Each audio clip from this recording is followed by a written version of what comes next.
ibintu byahindutse babandi bambonaga urabona ko byahindutse yasinze yaka bamufatanye n'indaya ubu ngubu ngiye kuzabona pasiteri pasita yakamwana burangiye uzancunge nasinze ushobora kubagurira nkatana n'igiceri mfite ariko ndi soba nta n'igihumbi wankura yago twapfuye 35 namubikije 100 ndashaka gukora ubukwe nyabwo ntago nzakundana igihe kirekire utumara igihe muri fiançailles uwo nzago ni papa ku murenge direct mukubita mu mago n'ubu tuvugana ngiye ndi umunyamerika nuko naragira amahirwe yo kuhagera ariko ubu mbarwa muri Amerika mbarwaho bita Kansas yakamva kunuka fanta kaba karyoshye n'ubundi 35 imwe ntago yankiza ntago yangura imodoka ntago yanyuriza indege yabimwakira ku ruhande ntaje muri birango wenda ngo azamufasha kuba nyine Miss Rwanda naho byo ntaho udashyukwa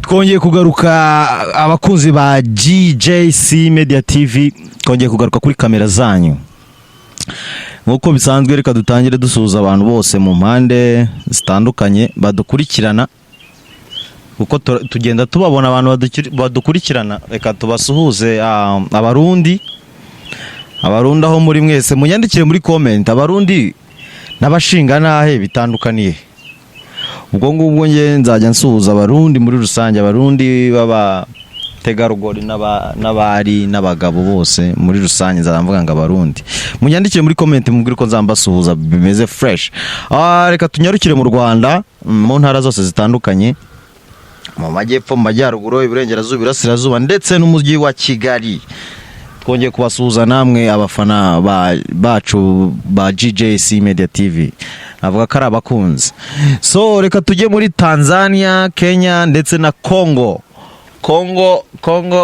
abantu bo muri Congo barambwiye ngo nago njya mbasuhuza none nisubiyeho reka ahubwo mbaze umutumirwa turi kumwe ntarajya kure ntarasuhuza n'abandi bantu benshi ukuntu nzajya nsuhuza ba Kongomani mwiringara mbabwire ngo turabakunda kandi mukomeze mudukurikirane mwiringara bavuga gute aka muringara ushaka kwavuga ngo mbote toringa kabino turabakunda toringa kabino nyuso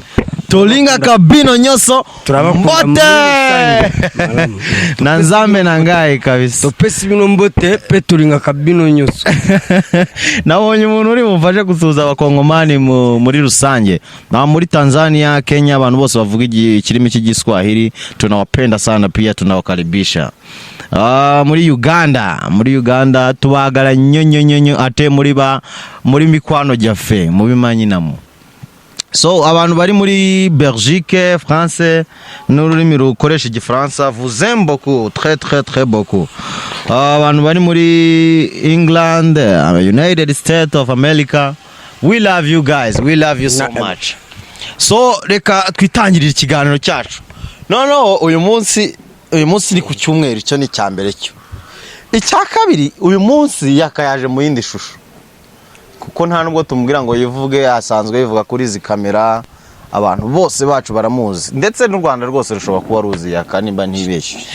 reka tutangire kuri izi kamera tubwira yaka ngo yaka wambaye neza ibintu byahindutse babandi bambonaga urabona ko byahindutse iriko turabona ni by'amasiniya ofisa ibintu byahindutse yakasinzi nimba yambaye mu gisirikare nimba byagenze gute yakasa neza pe abantu bose bari kuri kamera bari kubibona sinagombwa kubura ni mwiriregeza y'icyatsi kibisi gusa yakakubera iki wambaye gutyo icyo nicyo kibazo cya mbere tugiye guhera bo kwambara gutyo urabona nshaka guhindura ibintu abambonaga muri ya shusho yaka muri kamera yasinze yaka bamufatanye n'indaya ubu ngubu mugiye kujya mumbona shaki ijuru ndi sumati nambaye ikoti nkiringiri mubona ry'ama officers yakaturahuye nambara nk'ama officers yakaturahuye muri iki gitondo ariko hari ibintu bibiri bintangaje kuri yaka n'ubwa mbere namubona asa neza gutya Yaka n'ubwa mbere namubona ari soba atanyweye, ngira ngo n'amazi ntiwayanyweye. wenda ndashaka guhindura ibintu uburyo abantu bamfataga baranakarije icyizere ngo Yakamwana ngo ni umusinzi, uwo Yakamwana ejo bamukubitanye n'indaya, ubu mugiye kumbona mu yindi shusho, ni ukujya musanga nambaye ikoti ryanjye ndi smart, nibiba ngombwa ngiye kuzabona pasiteri pasita Yakamwana, pasita Yakamwana. Hindura ibintu. Reka kubishyira kuri urwo rwego. This society, I'm telling you. Reka guhita usimbuka intara zingahe zose ngo ube pasiteri. Banza ube umuntu muzima, ugume gutyo umeze nyine gutyo neza. Ugume muri uwo mwuka. I have to change, ngomba guhindura ibintu. Ese ubundi Yaka warabatijwe? Narabatije muri Eglise Catholique. Eglise Catholique wabatijwemo. Yaka ninde wakugiriye inama yo kuba wasa gutyo, yo kuba wabasoba gutyo utanywa inzoga muri iki gicuku? None ibintu nari maze kwega niko ni exagere, guhora nasinze buri munsi n'imbere ya kamera showbiz, ninjye ufite rwa mitsingi rwa mobiba, niwo ufite fege, abantu barangize nk'umuntu mbesi wishwe n'inzoga. Uko n'abantu bambonaga kuri social media babona ndi kunywa kasitro, wenda maze iminsi ndi hanze, akavuga ati irari byere ntaga yaba ari si ntibishoboka, yagizemo konyari, harimo akantu, yamenyemo akantu. ubu nta n'amazi afite kubemera, ahubwo bamuzanira amazi Yakanimba. Ndashaka guhindura system, bamuzanira amazi. Reka turebe umuseriveri akuzanira amazi none. Oya amazi reka da, n'amazi wapi? kasitro gakonje, kasitro gakonje. Bamuzanira agasitro gakonje none ikiganiro gishye. Amazi yo sinjya nyamenyera rwose. Amazi urayanga. Yaka amazi n'ubuzima, uzajya unywa amazi menshi. Amazi nyanywa ubundi mu gitondo, uzamera neza n'unywa amazi kabisa. Mu gitondo kabisa amazi ndayagutumira. So cyo nizaga gusaba abakunzi banjye, abafana banjye, bana bari baranakarije icyizere, mwongere mu ngarura icyizere, bakugarura icyizere. Murabona ko ikoti rwose none turabona ko ibintu rwose byatangiye ubu nanjye rwose icyizere cyagarutse kabisa. Yaka ninde waguinspire kuba wakambara gutyo, kuba wasa gutyo?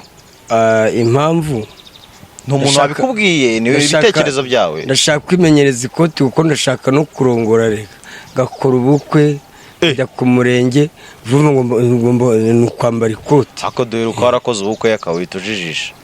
Duheruka warakoze ubukwe? Ariko biriya mwarabibonye, twarabisobanuye, yari showbiz. Ndashaka kuzakora ubukwe noneho nyabwo, apana ukajya mu murenge. Cyokoza nitubona bafashe idarapo, ibyo tuzamenya ko atari showbiz. Nta gutwika gufata idarapo, ntabwo bafite idarapo uri gutwika. So ndashaka gukora ubukwe nyabwo. Ufite umukunzi se? Ufite umukunzi muzabukorana? Oya, umukunzi ntabwo ndamubona. Ngewe gukora ubukwe ntabwo nzakundana igihe kirekire, utumara igihe muri fiançailles. Uwo nzagaho ni papa ku murenge direct mukubita mu mago, nta bintu byo kuvuga ngo tuzakundana igihe kirekire ngo tube muri fiançailles. Yaka uri gupanga ubukwe nta mukunzi urabona? Ngewe nakubwiye ni cyumweru kimwe tugikundana, n'ubukwe mu cyumweru kimwe mutamukubita mu mago direct, kuko ndamushonje. Urushonje umugore? Ndamushonje rwose. Ase wamugani Yaka nta mwana wogira no mu gasozi byibura? Nta numwe. Nawe ndanyinshi nta nirambekira ngo nayiteye. None se wazisuzumishije ko utera inda? Wasanga udatera inda? Oya, tuzabitestingira ku mugore nzashaka muri iyi minsi iri imbere, niho nzabimenya neza, kuko niba nabyara ngo se niba mbyara. Reka twitangire tukubaza, kubera buri gihe iyo uhuye n'abanyamakuru benshi baba bashaka kumenya urugendo rwa Yaka, cyane cyane abakunzi biwe. Yaka ibintu bye byo kujya hanze bigeze he? Hari inkuru nshyashya ihari? Ni ibintu byo kujya hanze rero.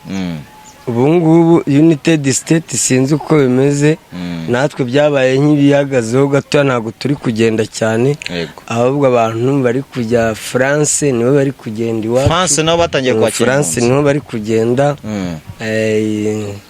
Niba ari n'ahandi sinzi n'ikindi gihugu kiri gusaba abantu, za Sweden na za Australia, za Canada, nayo za Australia, ariko Amerika sinzi. Amerika ntago bari kwakira abantu kuri ubu ngubu.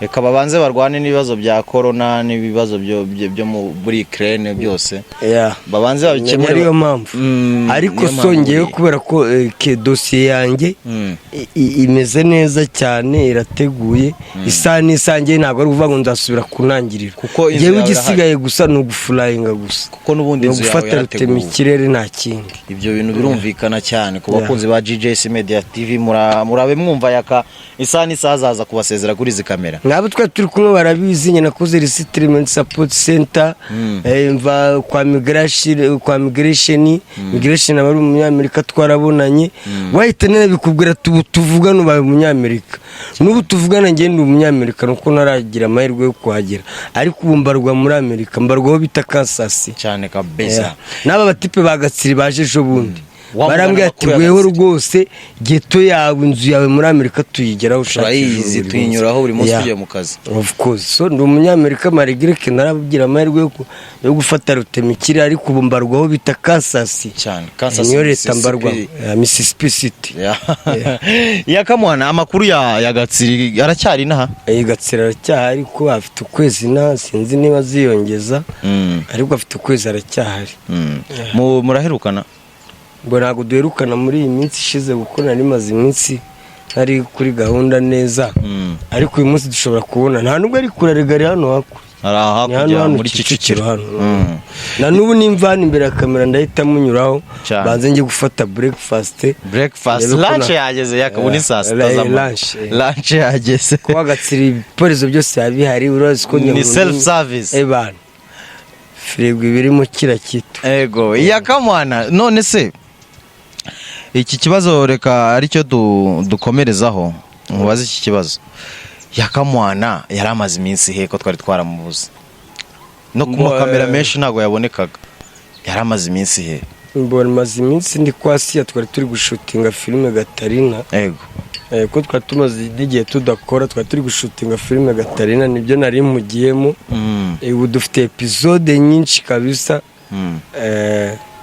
abakunzi ba filime Gatarina rwose mwitegure biraryoshye n'umwana wa Gatarina yarabonetse twari abantu benshi najyaga ngira bakambaza se episode mwari mugezeho umwana wa Gatarina yarabuze ubu yarabonetse mu kanya nituza kwa uploadinga dushyiraho video baraza kubibona Gatarina tukiraho kuri Gatarina babwira aho basanga filime ya Gatarina filime Gatarina gusa ni kuri YouTube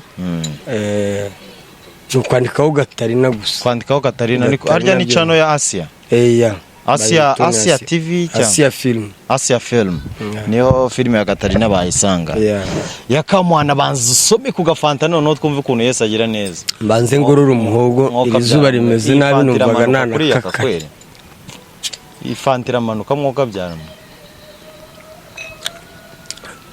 yakamva ukuntu kafanta kaba karyoshye yaka nari ngiye kubaza ikibazo kivuga ngo natwe tukiyahuza bya konyaki urumva fanta na n'inzoga bitaniye he uyu urabona aka kantu kameze neza cyane rwose kameze neza harimo ku muhogo rwose none se kuki fanta iryoha abantu ntibayikunde cyane bagakunda ibintu bisharira by'inzoga abantu rero bakunda ibishariye nanjye narindi muretse ko nge nabahariye nabivuyemo wabahariye abantu bakunda ibishariye rwose ni inzoka yabo sinzi ukuntu nabyumva ariko se ko bidahaza ntago bihaza ahubwo birasindisha gusa bajye umuntu buragira guyiwe n'ibiryo hari umuntu ushaka kubwira ati ngewe ni ibiryo bitagira amavuta ariko abenshi baba barabibategetse yego hari abantu agira guyiwe bakunda ibintu bishaririye hari abakunda ibintu hari umuntu biryohera hari utarya urusenda kandi urabizi ko urusenda rusharira ariko hari umuntu ushobora kurya ibiryo akakubwira ati ngewe ntabwo nshobora kurya ibiryo bitagira urusenda cyane kabisa yakamurumva ko turi kuganira ibintu kira muto naguyaki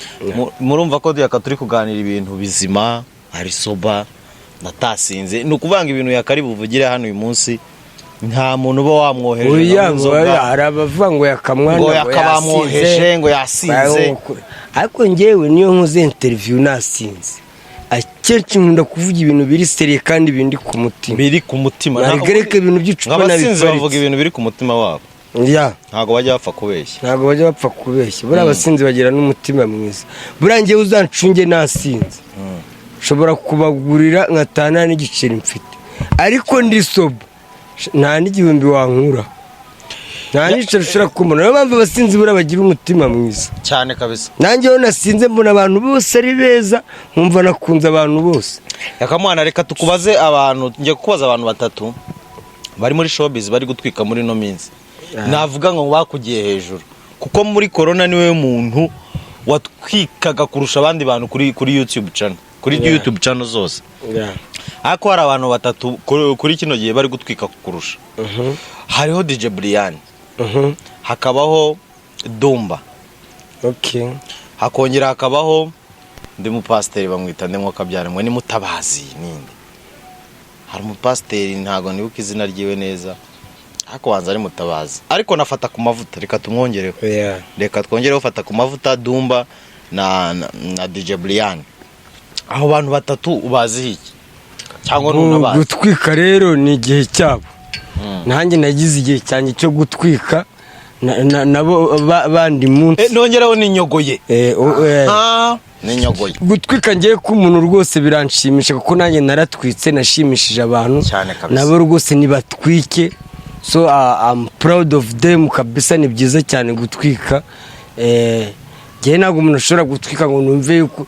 So icyambere nanjye naratwitse, niba ntagitwika nk'uko babyifuza sanemediriye icyo nzi cyo gusa India.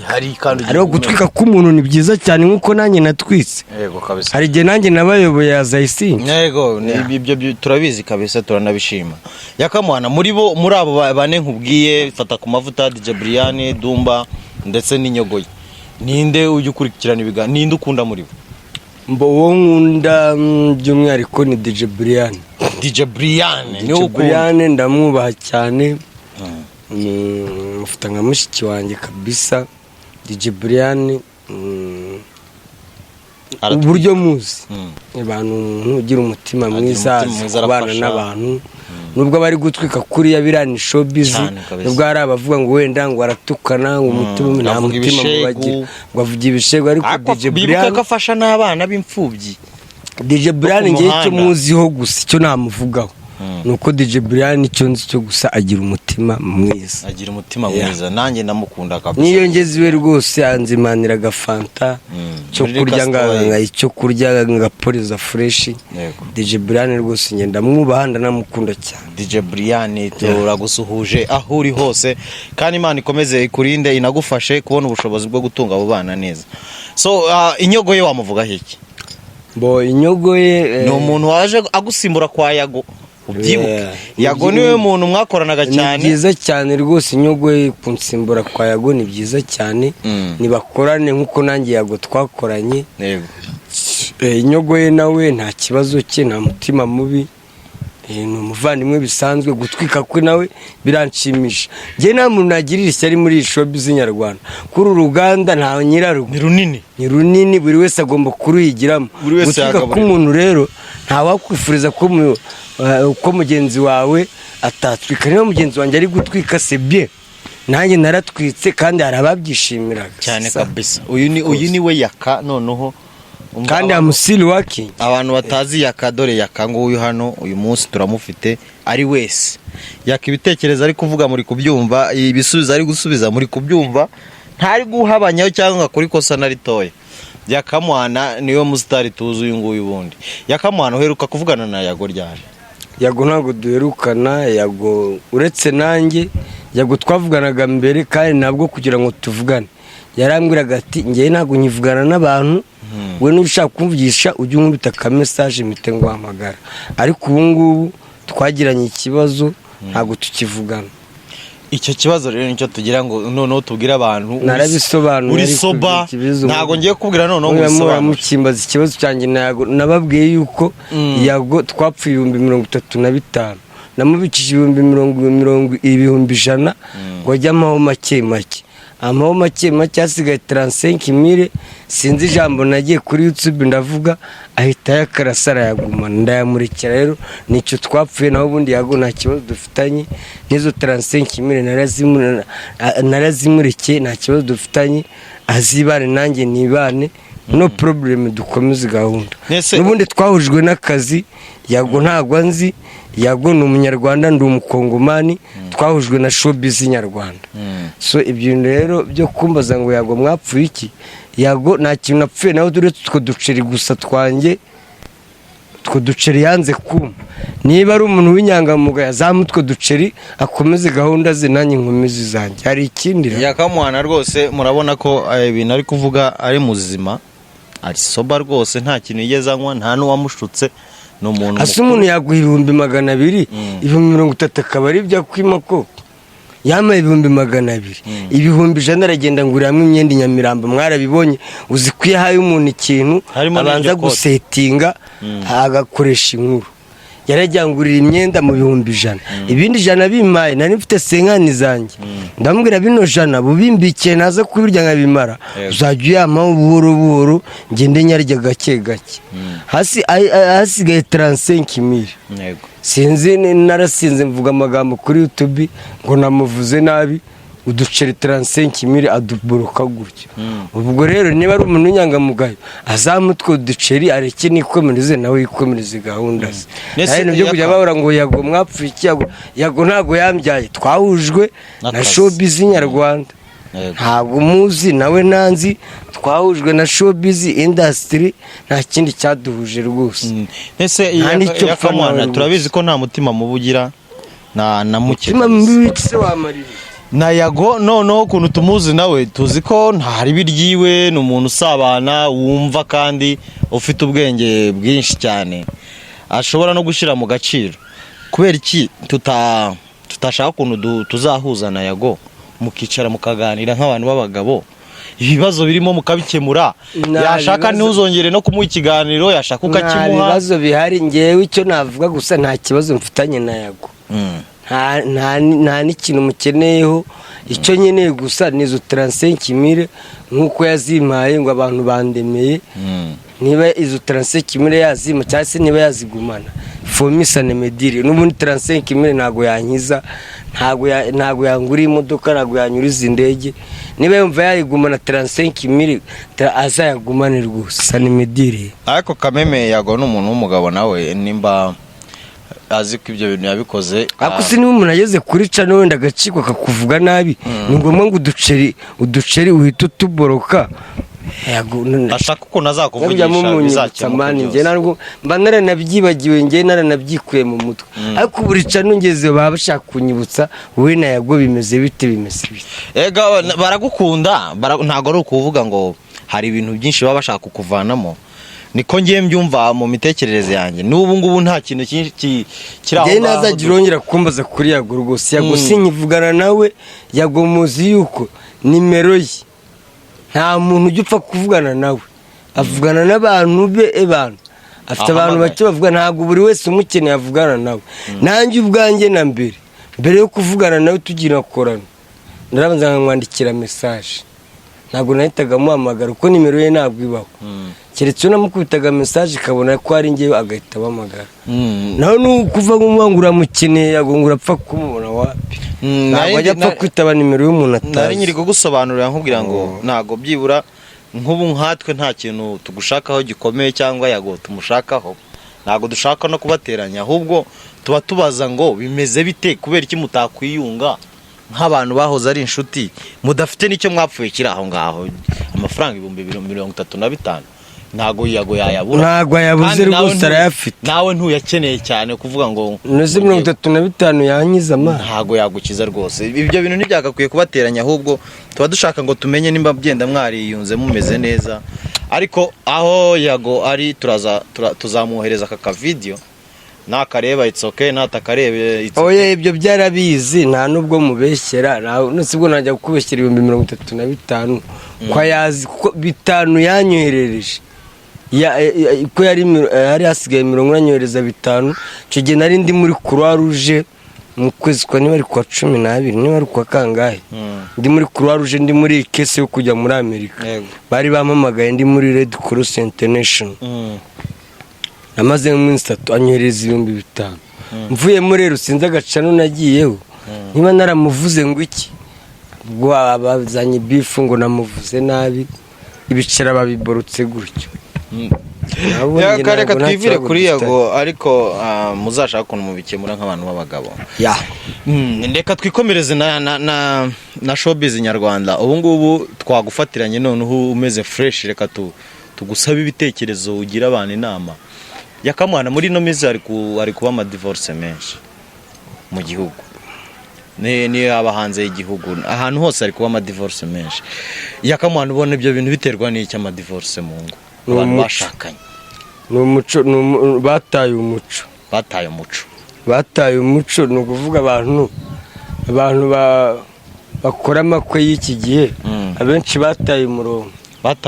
Ni nka kwa kundi uhura n'umuntu mutaziranye mugahita mukora igiko kiri aho ngaho ntuzi imico ye. Niyo mpamvu ngewe ubona naratinze no gushaka umugore ko gufata umukobwa wo muri uyu mujyi wamenyereye kunywa mitsingi ukabura mwirukanganye ngo uramushatse ejo yabura mitsingi yahura n'uyimuha ni divorce yihuse akajya kwibeta akagenda akayinywa akaza ameze fresh. Urabona abakobwa nese ibaze gushaka umugore ukanywa mitsingi nawe agafata mitsingi washyiraho isigara nawe agashyiraho isigara, ubwo uwo mugore uzamumarana kabiri.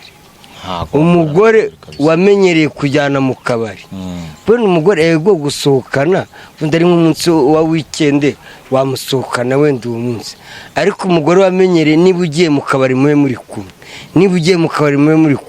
niba ariyo burushete abana mubate mu rugo mujye kurya ama burushete we n'umugore wawe mutahe ninjoro mwahaze cyo cyane kabisa. Uwo mugore wamenyereje akabari umunsi yabuze izo byeri wamumenyereje urumva uwo mugore uzamushobora kandi hari abagabo bahari bagomba kuzimu ntago bishoboka kabisa. Niyo mpamvu rero yaya ma divorce upfa gushaka umuntu utamenya imico ye utazi niba kwitondera umuntu no kwitondera kamumenya mu gihe kinini. N'abantu b'iki gyarega barahubuka ntabwo uzi niba umuntu agukunda koko nyabyo wenda murahuye mukundanya akanya gato muriye mu kabari muriye mu birori runaka urafatiranyije ngo dukore igiko utazi niwabona se na nyina. Niyo mpamvu buriya fiançaye wa mugani hari umukobwa nigeze gusanga kuri The Choice sinzi izina rye yaravuze ati fiançaye ebana ngo imaze igihe kirekire. Hari abantu bashobora kuba gukora fiançaye bakamarana n'ukwezi nangwa se umwaka bakiri muri fiançaye batarakora ibintu by'amakwe n'iki ariko bikazagenda bizaburo kandi banabana rwose barya akantu bameze neza barya akantu nari Yakamwana ese n'abantu by'ubona bakora amakwe barabyaye umukobwa yarabyaye cyangwa se atwite kandi bakamera neza n'urugo rwakomera. Bari abantu burya baba baziranye, bari abantu nibo bameranye neza, yego kabisa. N'aba ba Speed ndabaza abafite banje bameze gutyo nibo bari ku divorce Speed cyane. Naho hano turabashishikariza kubanza kumenyana cyane mbere yuko bambikana impeta bagasezerana. So reka twigire ku kindi kibazo Yakamwana. Hari saga imazeho iminsi y'umugabo witwa Prince Kid uri uyobora Miss Rwanda, uramuzi? Iyo saga warayumvisha bamushinja ko yaba yaratse ruswa y'igitsina agatanga ikamba rya Miss.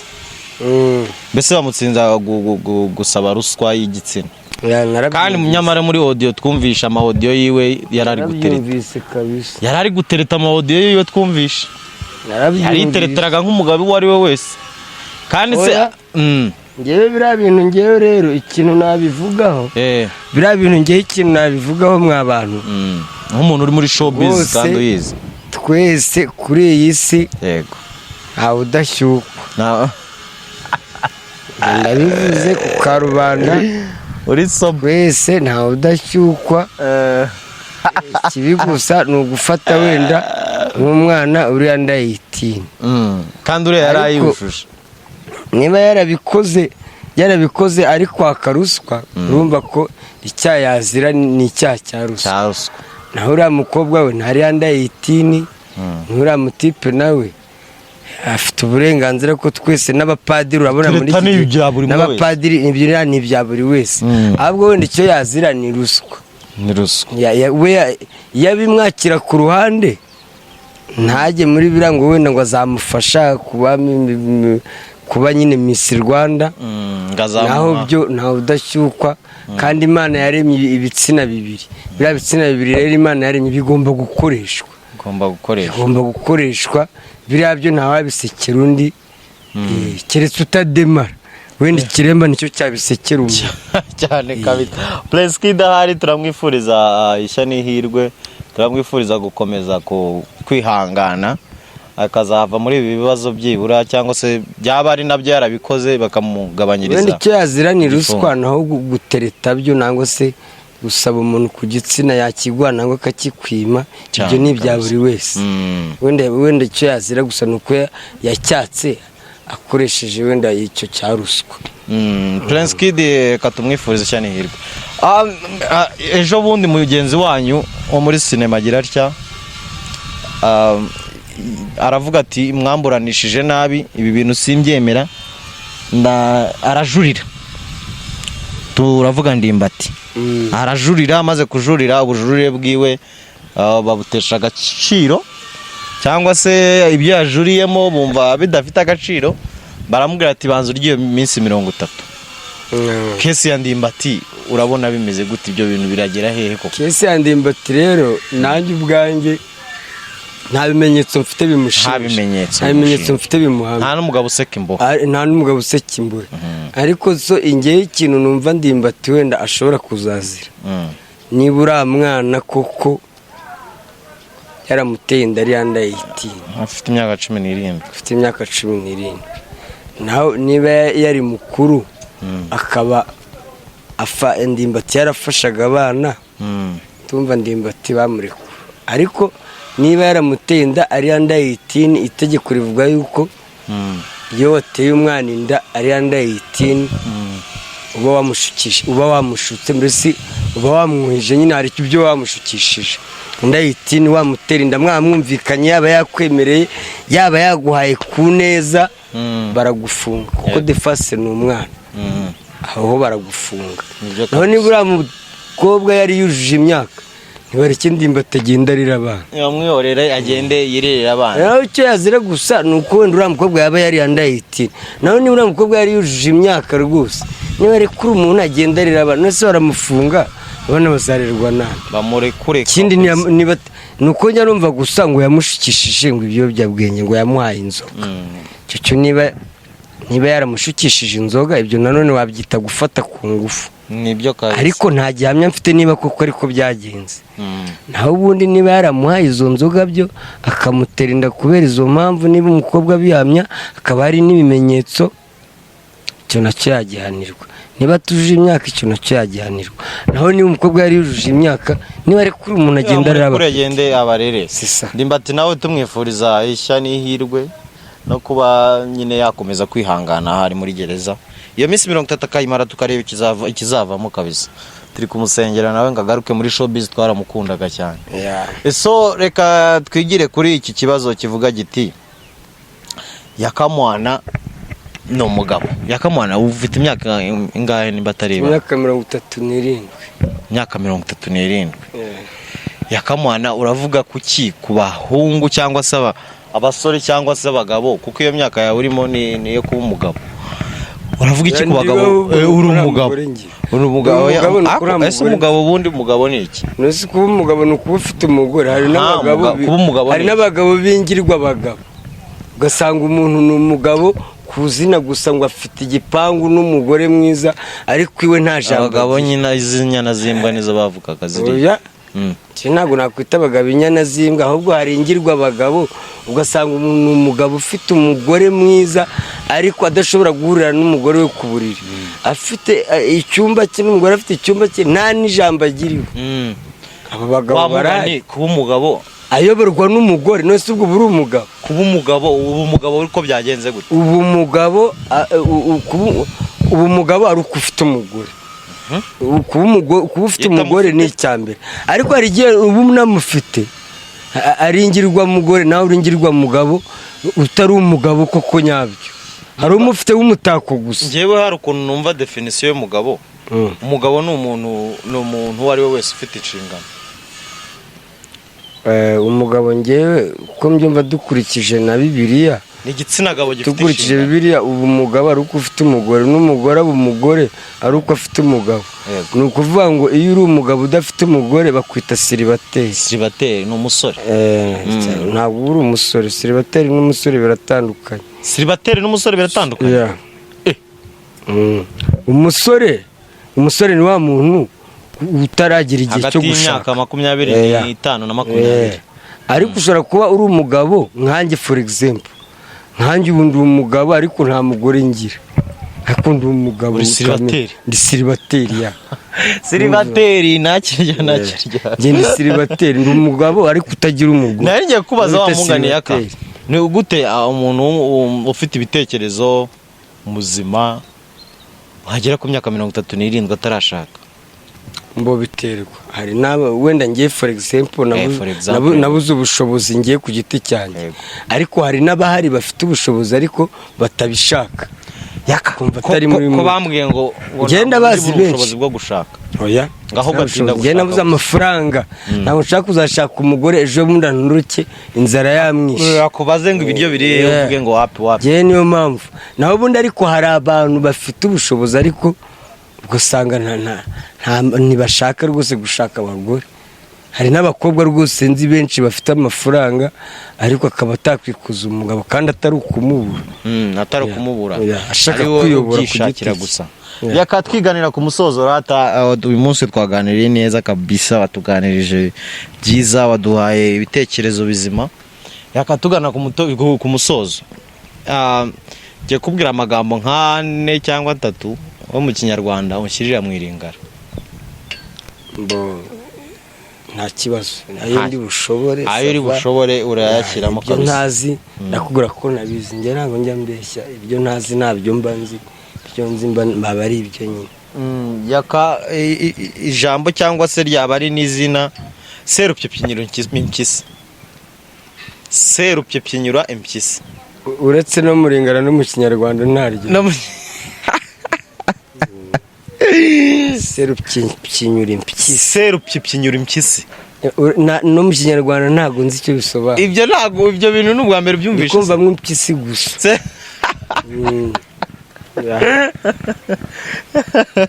Yaka umukobwa bamwita gute mwiringana? Umukobwa bamwita mwana mwasi. Niko namwita ngiye ku giti cyanjye. Umuhungu bakamwita? Umuhungu mwana mubali. Mwana mubali. Yaka kugenda twigisha iringara uko tuzatuma mwana mwasi mwana mubali kuko uvuze mwasi ni umugore. Mubali ni umugabo. Uko tuzatubona mwana mwasi mwana mubali. Yakazajya twigisha iringara. Yaka kuvuga ngo bite mwiringara bite. Ushobora kuvuga cyangwa se amakuru. Mbote, sango nini, ndenge nini. Wiri ute? Wiri ute mwiringara? Kuvuga za ndenge nini. Zandenge nini. Urare neza mwiringara. Ushobora kungura. Urare neza. Lala malamu tukumuna lobby. Lala malamu. Byameneza tusabunanisha. Lala malamu ngana kito kumuna lobby. Byameneza ngenda giye tusabunanisha. Ngana kito kumuna lobby na tungo. Yakamwana waraduha shoka kabisa. Yakamwana nta karimbo gashyashya ubu ngubu ufitera. Wapi? Ntako. Wadukubitiramo kakandi none wahimbe Asia tugashoza ikiganiro cyaso. Katarina bebe sukari ngana linga kayo. Katarina mukobwa mwiza mayitomate. Katarina